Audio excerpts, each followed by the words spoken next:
Hello everyone, welcome to my YouTube channel. Today we will be discussing the Spring Villa Plantation home in Opelika, Alabama. The home is host to a wide array of paranormal phenomenon. But today we're going to talk about what started these legends. Today we're going to take a deep look into the backstory of this Opelika home. Within the bounds of a 350-acre park in Opelika, land that once belonged to indigenous tribes, sits a white, antebellum-style house. Horace King, a former slave, built the home in the 1800s for Penn and Mary Yonge. Horace King, 1807 to 1885, was the most respected bridge builder in Alabama, Georgia, and northeastern Mississippi during the mid-19th century. Enslaved until 1846, King and his owner, John Godwin, worked as partners on major construction projects. By 1860, he was one of the wealthiest free blacks in Alabama. Both in slavery and a free black, King traveled without any restrictions throughout the Deep South. After reluctantly working for the Confederacy, he served as an Alabama legislator during Reconstruction. Now let's talk about Penn and Mary Yonge. As for Penn Yonge, his father, Arthur, came over from Great Britain, possibly Ireland, around 1812. He moved first to the West Indies, then to Florida, and finally to Georgia, where Penn was born. Penn's father died when he was 12. He received no inheritance, so had to make his own way in the world from that moment on. He wedded Miss Mary Ann Godwin, of Girard, Alabama, the wedding being celebrated about 1846.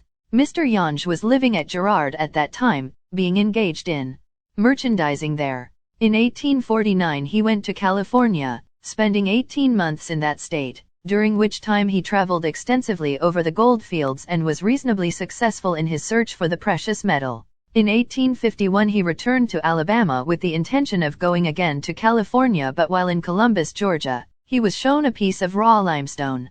His attention was thus called to the fact that there was valuable limestone in Russell County in eastern Alabama from which good lime was being made on a small scale. He became interested in the matter and after investigation organized what was known as the Chuakla Lime Works. Mr. Yonge was actively in charge of the enterprise as superintendent. The company was chartered under the laws of Alabama with a capital stock of $1,000 and he successfully conducted the business until 1872 or 1873. During the Civil War he manufactured the large amount of lime that was used in fortifications for the Confederacy.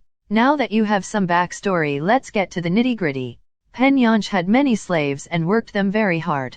Although he was a gracious host, he was a demanding taskmaster. The story says that Penn Yonge was killed by one of his slaves. Supposedly the slave, seeking revenge for harsh punishment, hid one night in the niche halfway up the spiral staircase and waited. When Yonge started up the stairs, the angry slave sprang from his hiding place and stabbed his master to death. The legend says he died on the 13th step. It is a fact this step rotted away, and until the stairway was repaired, about 1957, a dark red stain was said to be this man's blood. Even today, visitors are told to carefully avoid stepping on this haunted spot. It is a further fact that William Penn Yonge died in 1878.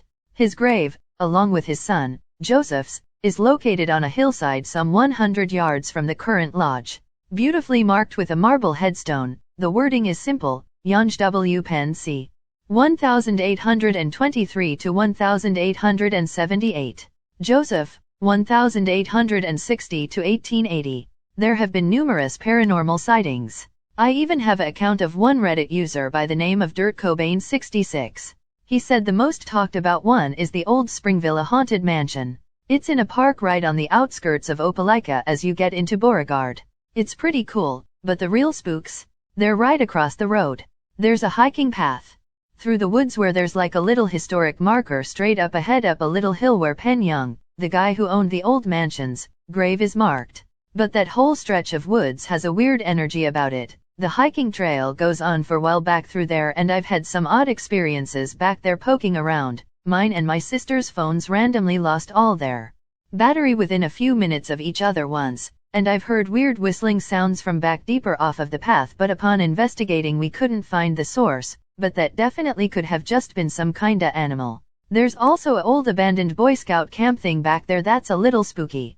And the whole place just gives me that not alone vibe. Oh, and it's super hard to find cause of how grown up everything is around it, but there's another unmarked old